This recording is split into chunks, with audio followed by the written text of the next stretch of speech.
Okay, now that we have the battery on, now we have to figure out how do we turn it on.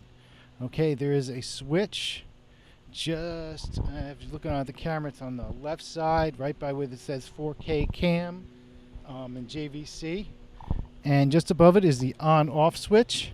It's got the little blue button there too, so you just kind of bring it to the left, and that will turn on the camera. And once you turn it on, after you turn it on, the viewfinder should be out at that point, extended out on the side. And when it comes up, it should look like this. Now, if you forget to take off the lens cap, I know that seems silly, but you'd be surprised how many people forget to take off the lens cap.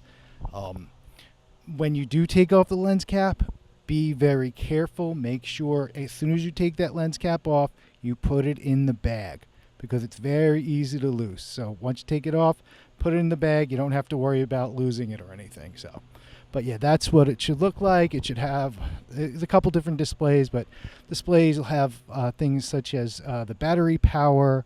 On the bottom left corner, there should be meters for audio.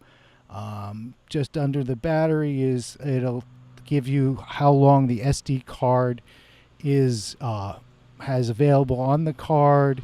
And there's a few other things that we'll talk about later, such as exposure, and we'll talk about white balance and some other stuff. But that's basically what you should be seeing once you turn on your camera.